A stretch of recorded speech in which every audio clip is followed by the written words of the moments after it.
Siang sahabat LQ Indonesia Law Firm, saya dengan Alvin Lim sebagai ketua pengurus LQ. Hari ini kita kedatangan seorang tamu istimewa nih, namanya J. Malik ya. Mungkin teman-teman sudah ada yang kenal, beliau ini adalah pejuang hukum di daerah nih, di wilayah Jepara. Bersama saya juga hadir co-founder LQ Indonesia Law Firm. Di sebelah kiri saya ini adalah Bapak Leo Detri, mantan Kakanwil Hukum dan HAM. Pada hari ini kami akan berbincang-bincang tentang penegakan hukum yang terjadi di daerah ya, terutama di daerah Jawa Tengah, beserta juga kiprah dari Mas Malik ya di daerah. Bapak Mas Malik, coba bisa tolong diceritakan dikit nih ya secara singkat tentang Bapak nih apa dan visi misi Bapak apa sih gitu loh, kita mau tahu ya. Perkenalkan teman-teman LQ Indonesia Law Firm ya, nama saya Malik. Saya asal dari Jepara. Nah, kenapa saya banyak melakukan aksi memberikan advokasi sosial kepada orang-orang terutama yang kurang mampu. Totalnya ada 500 orang, Wah, mantap. Yang 300 investasi botol. Wah, 300 yang 300 investasi botol. Jadi kenapa saya melakukan itu? Karena sebenarnya saya ini masyarakat yang cinta Polri. Kenapa saya cinta Polri melakukan aksi advokasi sosial? Karena sebenarnya ya banyak masyarakat terutama di daerah saya itu yang sebenarnya tidak paham akan hukum. Jadi kalau tidak paham hukum, dia menyalahkan orang lain padahal alurnya salah. Nah, kita benerin itu. Nah, salah satu media belajar saya ya dari acara Cerdas Hukum yang dibawakan oleh Ko Alvin. Saya tidak pernah lewat satu episode pun. Wah, terima kasih Pak. Nah, itu salah satu media saya untuk belajar. Saya selalu posting juga di IG saya untuk masyarakat supaya nonton seperti itu. Jadi banyak sekali masyarakat yang menganggapnya bahwa mereka itu terdolimi atau tidak terlayani dengan baik.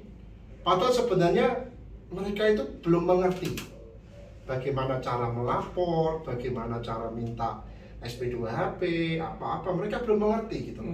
Sebenarnya saya memberikan pengetahuan dasar itu. Nah, banyak orang berpikir, kenapa Mas Malik seperti ini? Apakah saya di-endorse Polri? Tidak. Bahkan tahun 2020 ya, saat masker langka, saya beli 200.000 masker. Totalnya 600 juta lebih. Saya bagikan itu paling banyak dengan Polri. Dari uang saya pribadi, Calvin. Kenapa paling banyak dengan Polri ya? Karena sekarang coba kita bayangkan, ada maling ayam, cari polisi. Ada orang korban investasi bodong, cari polisi lagi. Ada orang diperkosa, cari polisi. Hampir semua masalah di negara ini butuh polisi, Pak. Memang, ya ada yang beberapa ketangkep oknum. Kalau kita coba melihat ya, dari sumber 2019 itu total anggota Polri itu ada 450.000 lebih. Coba kita bayangkan 450.000 lebih itu manusia, Pak. Nggak mungkin semuanya seperti malaikat. Betul. Pasti ada oknumnya. Saya aja memimpin sebuah perusahaan, ya perusahaan asuransi, perusahaan asing. Saya memimpin di situ agent di bawah saya itu ratusan orang saja, tidak sampai ratusan ribu. Itu aja oknumnya banyak. Ada yang bawa uang nasabah nggak disetorkan, ya kan? Itu oknumnya banyak seperti itu. Jadi saya pikir semua instansi, semuanya, hampir semua ya, jangan semua, itu pasti ada oknumnya. Pasti ada oknumnya. Kita tidak bisa terlepas dari itu. Ya, kita juga tidak bisa menilai. Ini saya khusus masyarakat Jepara ya, yang di situ ada saya. Saya pengen masyarakat itu belajar bahwa nyatanya 500 masalah yang saya bawa itu 500-nya itu berakhir dengan baik. Dan dapat pelayanan dengan baik karena caranya benar. Jadi Pak, tahun 2020 itu pas masker langka-langkanya, saya beli banyak sekali. Kenapa saya bagikan ke Polri? Karena saya cinta Polri. Saya ingin masyarakat semua tahu bahwa ini loh Polri tidak henti-hentinya mengingatkan Anda tentang prokes. Padahal mungkin banyak yang membuli. Mungkin ada yang dikasih masker terus 5 menit dibuka. Itu kan ada seperti itu. Tapi itulah, mereka tidak capek. Nah, kenapa saya cinta Polri, Bapak? Saya punya satu guru ya. Beliau mantan Wakapolri, Komjen Purnawirawan Orgoseno. Beliau selalu memberikan pelajaran-pelajaran ke saya. Beliau selalu memberikan edukasi ke saya secara pribadi bahwa sebenarnya institusi ini adalah pekerjaan yang pertama kali masuk surga ya, institusi ini. Ya Polri, kalau ada oknumnya, yaitu saya bilang tadi 450.000 lebih, ya itu wajar gitu. Mau kita aja coba pernah memimpin sebuah perusahaan, punya anak buah, itu jumlahnya puluhan aja, oknumnya pasti ada. Nah, pendapat saya begitu. Oke, mantap sekali. Saya mau bertanya sama Pak Leo ya. Menurut Bapak itu tugas dan tanggung jawab siapa itu ya untuk mengedukasikan agar supaya masyarakat itu tahu dan paham proses penegakan hukum di Polri, dari yang tadi Mas Jamal bilang dari pelaporan polisi, minta SP2HP, dan apa yang dilakukan apabila ada oknum Polri di situ ya. Itu sebenarnya tugas kewenangan siapa, Pak? Bisa tolong dikasih pencerahan dikit. Ya, jadi masyarakat kalau menghadapi permasalahan itu, siapa yang bertanggung jawab? Bertanggung jawab adalah seluruh aparatur pemerintah dan anggota DPR dan DPRD, baik berkolaborasi maupun sendiri-sendiri menyampaikan pencerahan hukum terhadap warga negara Indonesia. Karena dalilnya semua orang tahu hukum, padahal tidak semua orang belajar hukum. Mereka cuma tahu karena kebetulan aja. Kalau tidak spesial ambil pendidikan hukum, mereka kalau boleh dikatakan buta hukum. Jangankan masyarakat awam, masyarakat berpendidikan aja yang tidak mempelajari hukum terjebak oleh hukum itu sendiri karena dia tidak, pola pandangnya adalah ansih di keilmuannya, tidak mencakup hukumnya. Karena itu memang kita harus berkolaborasi bersama-sama melakukan pencerahan dan terhadap oknum-oknum. Bukan ada oknum, ada terjadi pembiaran. Oknum itu kan mulai dari awalnya, mulanya 1 hitungan itu, bukan 0, hitungan mulai 1. Dia menjadi berakumulasi itu karena ada pembiaran. Nah, pembiaran inilah yang nggak bisa ditoleransi lagi. Dahulu, waktu zamannya pimpinan yang lama, presiden yang 32 tahun itu memang dari sana menghebatnya oknum itu mulai tumbuh. Dan sekarang udah zamannya udah berlalu dan dipimpin oleh seorang presiden yang baru yang mempunyai program revolusi mental. Siapa yang memulai? Ya komandannya. Seperti apa kata pakar hukum yang sering di IRC, almarhum Profesor Saitapi, busuk dari mana? Bukan dari bawah, dari kepalanya. Kalau kepalanya sudah baik, automatically ke bawahnya akan baik. Karena contoh keteladanan itu memang dari atas, bukan dari bawah. Kalau dari bawah itu keterlaluan contohnya. Karena komandan itu yang bisa ngatur itu komandan, bukan anak buah ngatur komandan. Jadi itulah persoalannya hukum yang ada di Indonesia. Akar masalahnya adalah apalagi ditambah pakar-pakar hukum itu sendiri tidak mengisi lubang-lubang hukum. Hukum tidak sempurna dan tidak bisa dimanfaatkan untuk mencari keuntungan merugikan orang lain.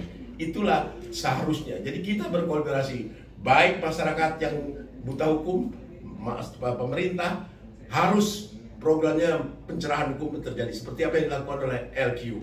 Dengan cerdas hukum, LQ berbagi ilmu tentang pengetahuan dan terapan ilmu itu sendiri, sehingga LQ ini betul-betul seharusnya dia menjadi anak emas untuk law firm di Indonesia karena berani bayar harganya.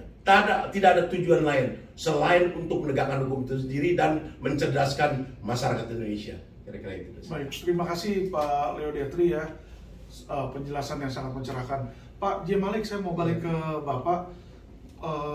saya baru baca akhir-akhir ini di Jepara itu juga ada investasi bodong ya. Iya. Yang dimana LSM Bapak ini yang membantu untuk menegakkan. Nah, tolong bisa diceritakan sedikit tentang kasus tersebut dan bagaimana apabila ada kesulitan juga dan bagaimana kiat-kiatnya itu sehingga saudara itu bisa menyelesaikan perkara tersebut dan sampai akhirnya ditahan ya gitu. Yang namanya investasi bodong pasti tidak dipungkiri, mereka mengumpulkan uang banyak, tentu mereka punya uang juga untuk menyogok atau mempekerjakan oknum-oknum Polri juga gitu. Tapi Anda bisa berhasil di sini.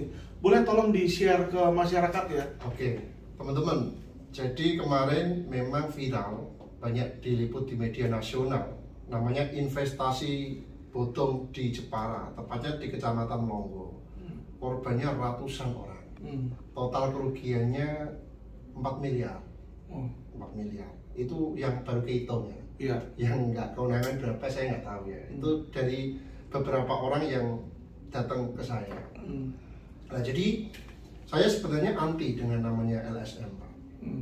Dulunya saya anti, sebel kalau saya dengar kata itu, benar. Tapi saya dipertemukan dengan orang sekarang ada di Komisi 2 DPR RI, namanya Pak Rianta. Nah, Pak Rianta itu yang membuat mindset saya berbeda. Jadi Pak Rianta membuat mindset saya bagus terhadap LSM. Nah, beliau mempunyai LSM namanya Gerakan Jalan Lurus. Dan di situ juga ada Pak Ogroseno, Komjen Purnawirawan Ogroseno. Di LSM itu? Ya, ada di grup juga sebagai penasehat. Di situ juga ada Pak Haji Adiwarman, One Team Press, Dewan Pertimbangan Presiden. Dan Gerakan Jalan Lurus juga menjadi mitra dari Saber Pungli. Sudah menjadi mitra Saber Pungli. Nah, di sini apa yang saya lakukan? Yang pertama, saya mengajari masyarakat untuk melakukan laporan secara benar. Ya, laporan secara benar seperti apa? Ya, sesuai dengan prosedurnya. Jadi jangan keluar-keluar di medsos saja tapi nggak membuat laporan, percuma. Betul. Nah, jadi kebanyakan kalau masyarakat nggak paham hukum, dia hanya keluar-keluar di medsos, terus nggak ketangkap, nyalain polisi. Nah, padahal laporannya belum tentu ada. Ya kan gitu. Jadi itu terbukti, memang terbukti di Jepara itu yang pertama itu. Terus yang kedua, memang Polri itu butuh masyarakat untuk menjadi rekan atau partner. Menjadi media untuk menginformasikan di mana keberadaan tersangka atau terlapor itu, bagaimana kejadiannya seperti apa, itu Polri butuh masukan dari kita, dari masyarakat. Nah, maka dari itu pentingnya kita menyampaikan laporan secara baik dan benar, jangan emosi. Jangan emosi dulu. Kita datang ke Pak Polisi, Pak Polisinya nggak salah, Anda emosi, ya keliru. Gitu ya Pak. Jadi kita seperti itu terus dikawal. Cara kawalnya bagaimana? Ya ditanyakan secara terus-menerus. Ditanyakan secara terus-menerus perkembangannya. Dan saya acungi jempol buat Pak Kapolres Jepara. Beliau dulu sebenarnya Pak Kapolri waktu di Banten. Namanya Bapak AKBP Warsono. Ya. Sama Pak Kasat Reskrim namanya Pak AKP Fahru Rozi. Ya. Beliau sigap sekali. Saat ada laporan, ya langsung ditindaklanjuti, Bapak. Nah, disitulah saya kecewa dengan teman-teman yang saya wakili. Jadi segala sesuatu itu kan butuh proses. Ya kan butuh proses gitu loh. Tidak bisa kita lapor terus orangnya diambil, diamankan, kan tidak bisa. Nah, banyak di situ yang berbicara miring, menjelekkan institusi yang saya cintai tadi. Kata tidak serius lah, macam-macam lah. Terus mungkin ada oknum yang disuap jadi lama begini. Dan itu yang saya sayangkan. Karena apa? Masyarakat tidak paham hukum. Jadi dia tidak tahu mekanisme step by step masalah pelaporan itu. Ada prosesnya. Betul. Nggak sabar. Ya kayak gitu suara sembang yang saya dengar kayak gitu. Dan akhirnya ketangkap. Nah itulah seharusnya itu menjadi tamparan keras buat kita semua. Kita aja apa-apa butuh Polri. Kita apa-apa butuh diayomi. Kita nyatanya sudah tertangkap 300 orang sudah puas. Ibaratnya ini sekarang perkara sudah di pengadilan. Kalau di pengadilan ya saya minta teman-teman semua mau cari lawyer mau apa terserah. Karena saya memang sudah janji sama orang tua saya. saya tidak boleh menerima uang dari membantu orang. Dari perkara hukum tidak menerima uang. Itu. Jadi bahkan saya pernah ini Pak Alvin, saya membantu korban pembunuhan. Yang di situ punya anak umur 3 tahun. Itu akhir tahun 2020. Dan sampai sekarang, ya, anak yang 3 tahun itu saya sekolahkan. Saya transfer setiap bulan ke orang tuanya. Padahal istri saya tidak setuju itu. Istri saya tidak tahu itu. Tapi itulah. Jadi saya punya jiwa hati nurani yang tergerak dengan sedikit harta yang saya miliki. Saya bisa membantu mereka. Nah gitu. Jadi tipsnya tadi. Jadi teman-teman jangan mudah tergiur dengan keuntungan-keuntungan yang tidak masuk akal, tidak logis. Memang Anda sekarang banyak dipameri selebritis yang kaya mendadak. Ya, tapi kita harus tahu dunia entertain itu tidak semuanya tidak 100% fakta. Tidak 100% fakta dan sukses. Dan sukses. Jadi kita ya sebelum melakukan sesuatu kita harus tahu dulu investasi ini modelnya seperti apa dan adakah naungan OJK di dalamnya. Jadi pada intinya semua laporan itu sebenarnya ditindaklanjuti dengan baik kalau Anda ini 500 loh Pak. Yang saya bantu loh, ada pelecehan seksual, ada pembunuhan, ada investasi bodong. Paling banyak investasi bodong 300 sendiri. Itu rekor itu kan itu. Jadi semuanya tidak ada yang janggal. Tidak ada yang janggal. Benar Pak, ini bukan saya di-endorse Polri tidak Pak. Tapi itulah yang saya suka dari Pak Jokowi. Karena Pak Jokowi sudah memilih Kapolri yang sangat peka terhadap masyarakat. Coba saya buktikan bukti bahwa Kapolri sangat peka terhadap masyarakat.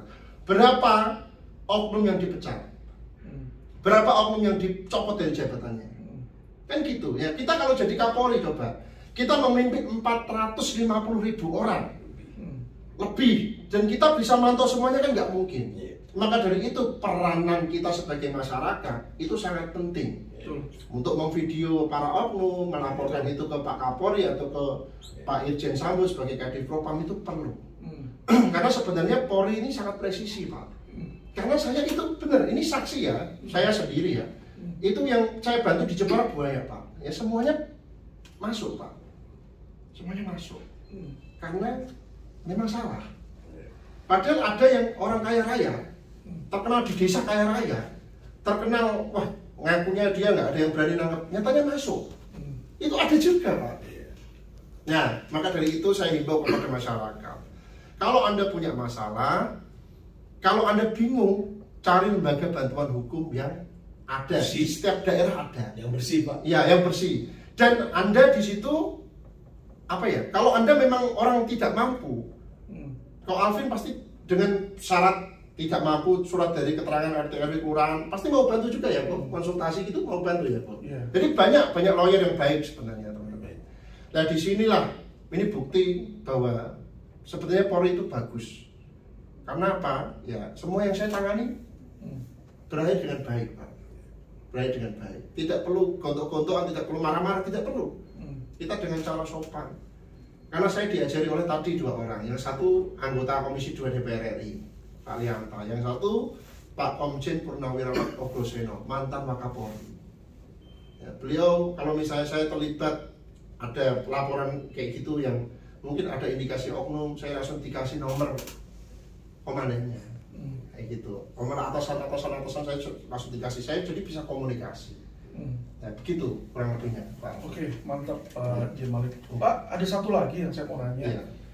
Nah, tadi Bapak juga menyebut tidak bisa dipungkiri bahwa di setiap institusi termasuk Polri itu pasti ada oknum situ. Nah, terhadap oknum tersebut bagaimana sih semestinya masyarakat menindaklanjuti?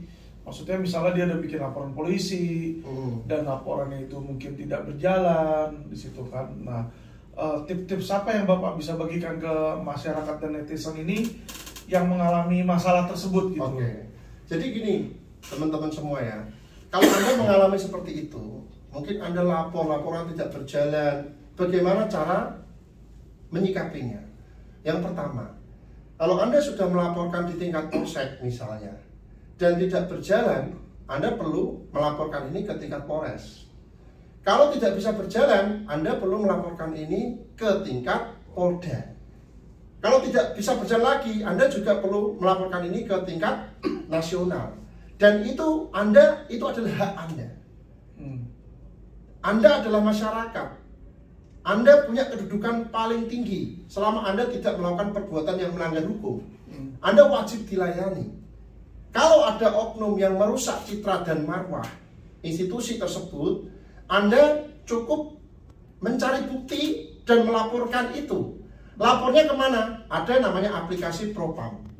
Itu ada juga, Propam Polri itu ada aplikasinya. Terus Anda juga bisa melaporkan, kalau di Polres namanya Kasih Propam. Kalau di Polda namanya Kabid Propam. Kalau di Mabes namanya Kadif Propam. Propam itu apa? Profesi yang institusi satuan yang menangani oknum nakal. Nah itu tugasnya Propam.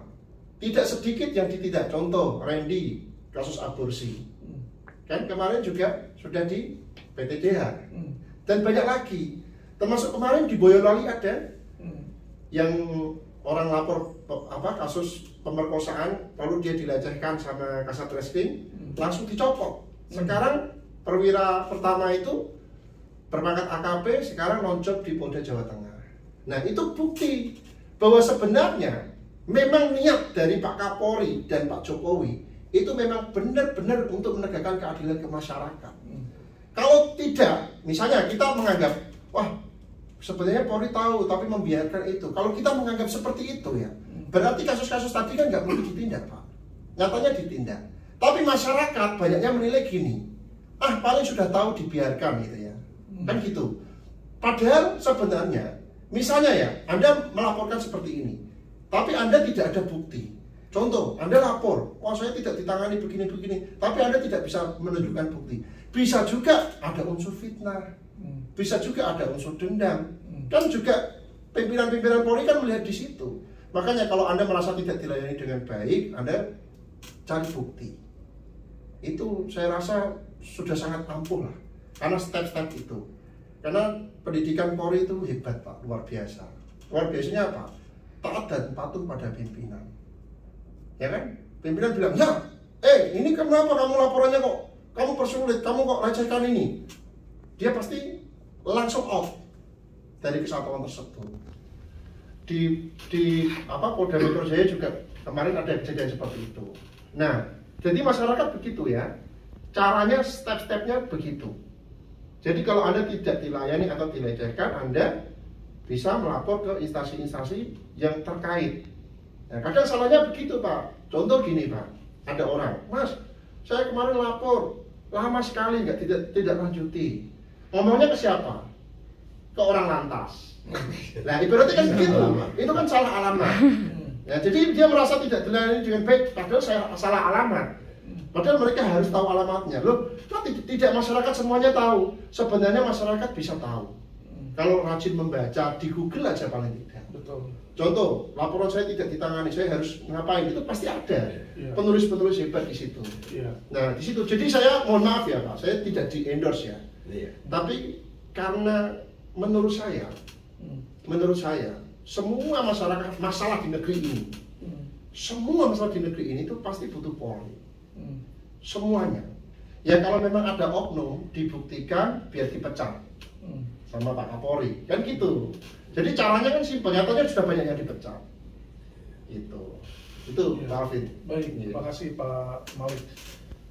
Balik ke panel direktori Bapak, dulu kan mantan Kakanwil Hukum dan HAM nih.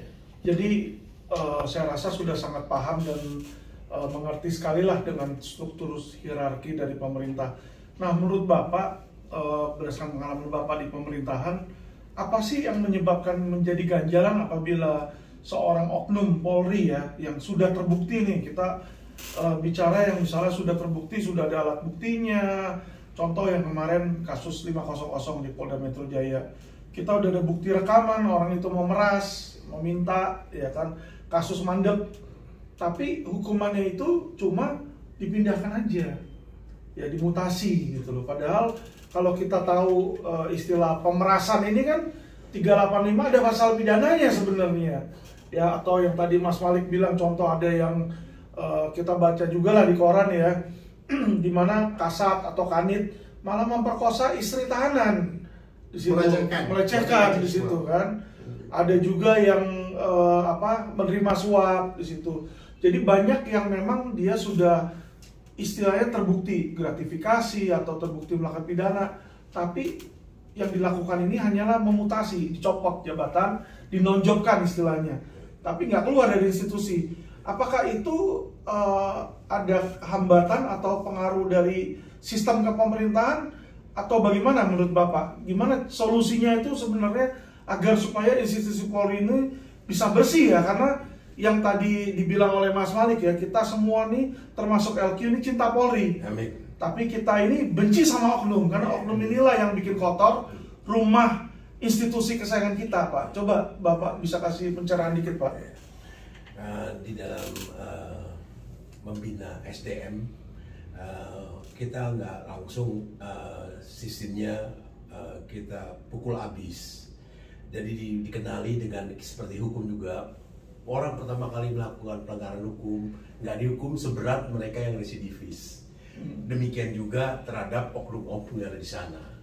Di oknum-oknum dilihat bahwa ini misalnya punya potensi, kekeliruannya di mana, datang dari dia, sumber masalahnya dia atau bawahannya. Kan nanti yang tanggung jawab kalau secara struktural itu yang bertanggung jawab komandan, bukan anak buah yang bertanggung jawab. Cuman dia mulai awalnya dia ujung tombaknya di anak buah, tapi yang bertanggung jawab akhirnya komandan. Karena itu, karena kasus ini berjenjang, sehingga cara mengatasinya juga bukan langsung babat habis.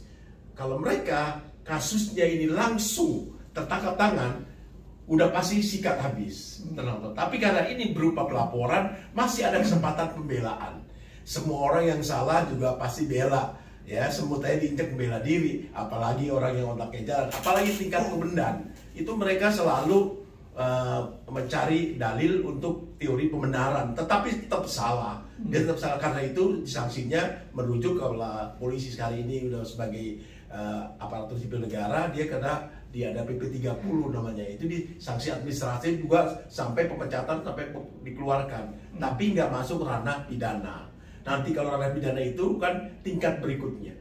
Kan juga kita lihat pejabat yang ditangkap kan udah langsung nggak dikasih PP 30, langsung dibawa. Kalau kasusnya seperti bupati yang tertangkap tangan atau anak buahnya terlibat di dalam kepala dinas itu kan langsung dipidana, nggak di PP 30 lagi, langsung ranahnya pidana. Jadi bang, terapinya gimana? Memang terapinya memang harus komandannya dulu. Jadi nggak, sebetulnya begini, masalah yang ada di Indonesia ini nggak ada perkara yang baru, semua peristiwa ulangan. Hanya komandannya yang baru. Nah, komandan yang baru ini seperti apa? Tadi kita bersama-sama mengetahui Pak Kapolri diangkat itu karena menurut Pak Jokowi dia sanggup menangani oknum-oknum itu. Kalau yang udah baik Pak udah gak ada masalah. Tapi oknum ini kan jadi benalu. Nah, benalu siapa yang suka piara benalu? Nggak ada sebetulnya. Tapi inilah ketegasan. Kalau Kapolri dikasih, Polri berjalan dengan baik karena ada revolusi mental. Nyambung, ada benang merahnya. Revolusi mental, Kapolri seperti itu. Dan Kapolri kan tidak bekerja sendirian. Juga ada yang lain-lain juga. Saya bilang kalau soal materinya itu bahwa penyimpangan itu banyak yang tahu, banyak udah yang tahu. Tapi ada excuse, contoh. Kan kita sama-sama lihat. Saya sering lewat di jalan tol. Saya lihat ngapain pula, ini lagi rapat-rapat banyak-banyak PJR, kerjaannya nyetopin daripada kendaraan-kendaraan memang ada bermasalah dia. Bukan diurusin kemacetan di tol, tapi urusannya malah yang cawe-cawe yang bukan yang prinsip. Kalau kita di jalan tol kan harusnya bebas hambatan. Lah, kok yang dicawe-cawe yang seperti itu? Itu fakta lapangan seperti itu. Ada toleransi, ada excuse, teori pembenaran, alasan perlu bensin lah, perlu makan lah. Semua udah dikasih, tapi karena dasarnya nggak bersyukur, orang itu selalu bilang kurang. Itu persoalannya ada di sana. Mental nggak bersyukur. Waktu saya mimpin, saya bilang, dulu kamu sebelum diangkat jadi pegawai negeri sipil, kamu pengangguran. Waktu diterima, rahasia terima kasih sama Tuhan luar biasa. Tapi begitu bekerja, kinerjamu lemah. Nggak tahu terima kasih sama Tuhan, nggak tahu terima kasih juga negara. Padahal kamu punya potensi besar, tapi yang dikerjakan seperti itu. Dia tidak memberi kontribusi yang terbaik yang ada padanya. Nah itu, jadi saya lihat seperti itu. Jadi tetap ada, cuma memang karena ini bertaburan. Pak Mas Malik contohin di Jepara. Jepara itu bukan Indonesia. Jepara itu bagian kecil dari Indonesia. Padahal kasus oknum ini di seluruh Nusantara. Nah, kita bagaimana terapinya seperti itu? Ya itu Kapolri. Loh, apa yang kurangnya? CCTV ada kok.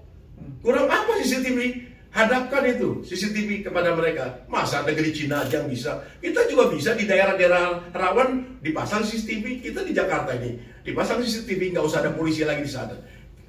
Sanksi tilang seperti itu. Clear kan? Itu juga seperti itu. Kita kan tahu daerah rawan di mana. Nah itu makanya komitmen dari komandan masing-masing kan punya mentalitas, punya tujuan yang menyedihkan. Komandan yang nggak jadi teladan. Itulah akar masalah di Indonesia. Bukan yang di bawah yang jadi masalah. Justru komandan yang tidak menjadi teladan atas anak buahnya. Ya udah, kalau komandan serong 0,001 derajat kalau naik pesawat itu berapa jauh dia turun ke bawah. Kalau dari jenderal turun sampai ke Pratu Prajurit 1 itu berapa simpangannya itu nggak sampai tujuan daripada keberadaan kepolisian melindungi, mengayomi masyarakat nggak akan tercapai karena udah menyimpangnya terlampau jauh. Ini kan sudah diketahui, teorinya udah ada loh. Kita itu pendidikan diajar di yang namanya pejabat itu nggak ada yang nggak diajar untuk selengkap-lengkapnya. Cuman penerapannya di dalam praktek nggak dilakukan sepenuhnya karena ada tumpangan kepentingan diri, keluarga, kelompok atau lainnya. Itu dulu soalnya. Baik, terima kasih Pak Leo Detri. Baik, terima kasih kedatangan Pak J. Malik. Kalau boleh minta closing statement dari Bapak, kira-kira apa yang Bapak ingin sampaikan kepada masyarakat, kepada netizen, agar mereka juga bisa mendukung dan membantu terciptanya institusi Polri yang bersih dari oknum. Iya, terima kasih. Jadi saya masyarakat biasa, saya tidak punya jabatan apapun. Bahkan ketua RT pun saya tidak. Jadi jabatan paling kecil dalam struktur negara ini saya pun tidak punya. Artinya saya benar-benar masyarakat yang benar-benar tidak punya jabatan. Jadi di situ saya pengen memberikan contoh pada teman-teman. Saya belum lulus sarjana hukum. Saya baru kuliah semester 4 di Universitas 17 Agustus. Ya, di situ kita banyak belajar dari mana? Dari media sosial, dari guru-guru yang saya sebut tadi. Nah, kita masyarakat sebenarnya mempunyai peran penting atas semua masalah ini. Kenapa saya sebut mempunyai peran penting? Kalau masyarakatnya ini semuanya cerdas hukum, seperti ini ada acara cerdas hukum itu tidak akan ada kriminalisasi. Ada kriminalisasi, ada merasa tidak adil karena tidak paham hukum. Bisa juga tidak adil menurut perspektif diri sendiri, karena kita merasa kalah atau tidak bisa. Padahal sebenarnya kita sendiri yang salah. Nah, banyak yang seperti itu juga. Maka dari itu, saya himbau masyarakat untuk benar-benar minimal, kalau Anda punya masalah, Anda konsultasi ke siapa, baca-baca, supaya Anda tahu alur yang benar. Itu loh. Nah, sekali lagi, saya cinta sekali dengan Polri. Bukti saya cinta dengan Polri adalah saya 2020 200.000 masker kali 5.000, berarti hampir 1 miliar lah. Itu saya bagikan kepada masyarakat Jepara. Ada yang melalui seluruh koramil di Jepara dan Kodim dan seluruh Polres, seluruh Polsek di Jepara dan Polres, dan dari Polres Kudus juga, Polres Demak juga. Saya bagikan juga dengan para LSM, para ormas, terus dengan Pak Camat juga, dengan kepala desa juga, banyak waktu itu. Tapi yang paling banyak saya melibatkan anggota Polri. Kenapa seperti itu? Karena saya ingin Polri itu dekat dengan masyarakat, supaya masyarakat merasa terayomi, supaya masyarakat tahu ini loh pelindung sampean-sampean itu. Jadi pesan saya itu teman-teman, mari kita benar-benar, kalau teman-teman bingung, teman-teman buka channelnya Cerdas Hukum LQ Indonesia Live Film. Ini salah satu media belajar saya. Benar, kita sebenarnya sederhana. Hal itu sederhana menjadi rumit karena kita tidak mau tahu dan tidak mau belajar. Betul. Nah, jadi itu teman-teman ya.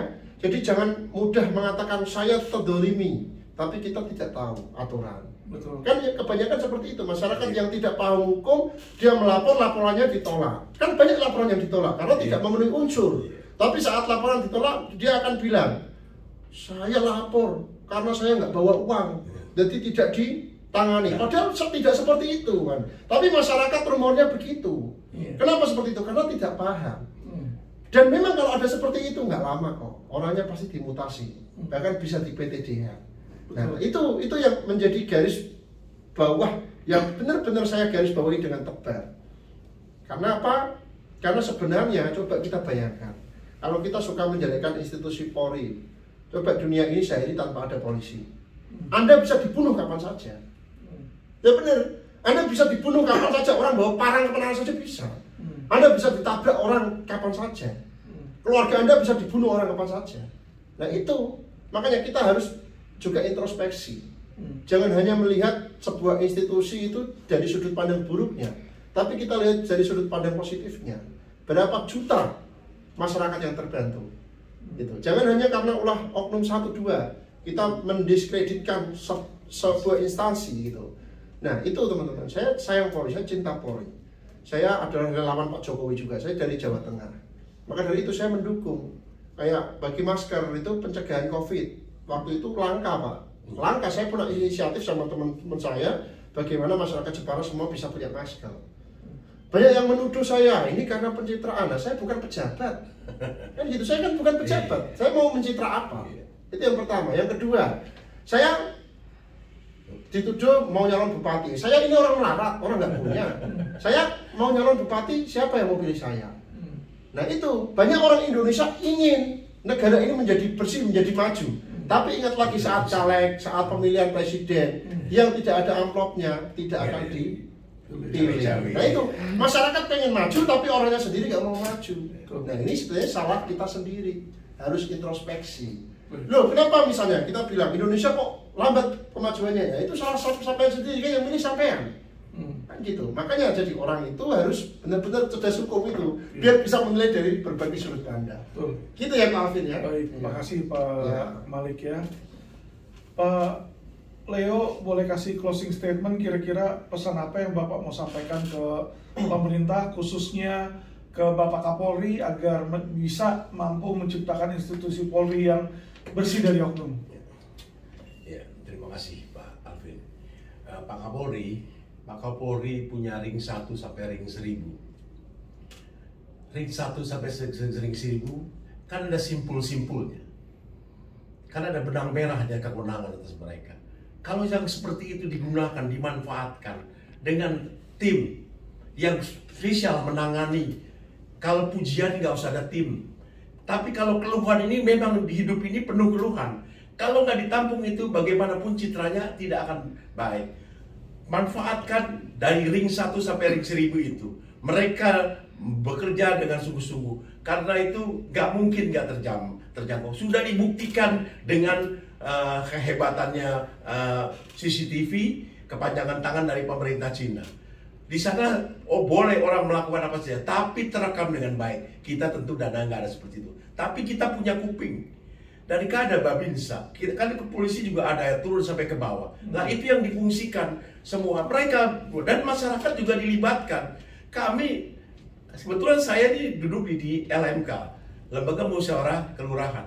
Kami punya kontribusi untuk menampung kesenjangan daripada pelayanan umum dari pemerintahan. Saya menjembatani, loh kita tuh banyak dimanfaatkan. Law firm ini juga bisa alat di tangan Polri. Seperti RQ ini, memang ada hubungan apa dengan Kapolri kami, dengan kepolisian? Kami ini punya tugas tanggung jawab hukum, karena itu RQ mau turun ke bawah. Dan masa kan RQ nggak dibayar oleh negara, sedangkan Pak Kapolri dan turunannya ke bawah menerima dari APBN. Mengapa untuk hal yang baik aja dijadi susah? Tidak susah. Hidup menjadi susah karena dibuat susah. Sebetulnya kita ini sederhana aja. Apa yang nggak bisa? Apa ada masalah apa? RT ada, RW ada. Mau cari apa? Itu kalau diberdayakan oleh polisi RT itu bisa menjadi sumber informasi lapangan dan A1, bukan main-main. Kalau minta pada sudah sampai di ujung tombak tuh sifatnya A1. Kita harus segera cepat, udah dibuktikan dari kelihatan bahwa memang kita tidak bisa institusi Polri bekerja sendirian. Kita kan ada tim intelijen. Apa sih kurangnya? Intelijen itu mencukupi beberapa institusi. Itulah kita kerjasama di sana. Kita kan bekerja untuk Indonesia, bukan untuk Pak Jokowi. Kita bekerja untuk Indonesia, mencapai masyarakat adil dan makmur. Itulah yang ditunggu. Lah, yang untuk perut aja nggak nyampe, terus ditambah kesusahan untuk masalah hukum, kan keterlaluan seperti ini. Dan Polri, saya nggak ada alasan. Oh, cuman dibanding kita mulai dengan teori perbandingan jumlah penduduk dengan polisi yang 500.000 dibanding itu bukan, itu teori di dalam akademis. Kalau terapan bukan caranya nggak seperti itu. Kita banyak alat yang bisa digunakan semua, sampai di tempat kami tukang rokok pun jadi informan yang nggak dibayar. Itu tukang pemulung jadi informan. Informan apa? Kami, security kami, mereka terlibat di dalamnya. Mereka semua pedagang kaki lima kita libatkan untuk memberi andil untuk, karena kamu dapat uang di sini usaha, coba berbuat sesuatu untuk lingkungan. Semua itu bisa digunakan. Yang penting ada niat baiknya dari kita semua, dan bukan teori loh yang saya sampaikan. Ini bisa dilakukan, dikerjakan. Karena itu kalau ring 1-nya sampai ring 1000-nya nggak berfungsi atau nggak difungsikan, ya cuma-cuma lah. Terlalu nanti ada alasannya, saya baru nggak. Indonesia itu bisa lebih cepat lagi untuk ke sana kalau kita yang justru orang-orang besar ini yang jadi teladan ditunggu. Kan Pak Jokowi teladan. Coba kalau Pak Jokowi nggak teladan, udah bubar di negara. Kita sudah belum serangan dari luar, dari dalam aja udah berantakan. Orang ingin adanya keamanan yang terganggu sekurang-kurangnya. Nah itu dari dalam negeri, dari luar negeri sikat juga. Nah kita masa pola pikirnya seperti itu? Kan udah diajar kita. Katanya penyelesaiannya kita melihat seluruh aspek. Saya nggak digambarkan begini, seperti lingkaran 360 derajat. Begitulah kemampuan tim melihat masalah. Memang tidak sempurna, tapi lebih baik tim itu melihat dari 360 derajat sehingga mengecilkan dampak daripada akibat yang diperbuat oleh seseorang. Gitu. Baik, terima kasih Pak Leo. Sebagai penutup, saya cuma mau mengucapkan pertama, terima kasih kepada Bapak Presiden Jokowi ya, yang dimana setelah lamanya perjuangan LQ Law Firm memberitakan di media, di medsos, dan perjuangan-perjuangan kami juga dibantu oleh netizen, di mana berita kami menjadi viral terhadap perjuangan investasi bodong, sehingga belum lama kemarin, minggu lalu, Presiden Jokowi berpidato dan memberikan wejangan agar seluruh pihak membantu dalam membasmi investasi bodong dan skema ponzi, karena investasi bodong dan skema ponzi ini merusak perekonomian negara dan juga menyengsarakan masyarakat di sini ya. Jadi terima kasih kepada Presiden Jokowi yang sudah mau mengomentari dan sudah memberikan perintah. Terima kasih juga kepada Kapolri yang sudah mulai melakukan pembenahan, sehingga LQ dalam minggu-minggu lalu kami dipanggil oleh Jenderal Bintang 3, Bintang 2, Bintang 1 dari Itwasum, dari Kadif Propam, dan membuktikan bahwa Polri ini sedang tanggap dan peka untuk membenahi diri sendiri. Ya, saya acungkan jempol di sana. Tolong agar perjuangan ini tidak stop di sini. Ya, bahwa patut diketahui LQ bukan melawan institusi Polri. Institusi Polri itu sangat kami cintai. Tapi kami mau melawan oknum Polri yang dimana mengotori dan merusak indahnya institusi Polri di situ. Terima kasih kepada dukungan netizen sekalian. Terima kasih kepada Bapak J. Malik yang sudah mau hadir khusus dari Jepara untuk memberikan sepatah dua patah kata. Terima kasih kepada co-founder LQ Indonesia Law Firm, Bapak Leo Detri, yang sudah mau meluangkan waktu. Semoga pesan dari kami ini bisa selain mencerdaskan juga bisa memberikan pencerahan bagaimana kiat-kiat agar masyarakat bisa menciptakan solidaritas dan hubungan yang lebih kuat sehingga tercapai sesuai pasal 2 Undang-Undang Nomor 2 Tahun 2002 tentang kepolisian, yaitu tugas Polri melindungi, melayani, dan mengayomi masyarakat. Terima kasih.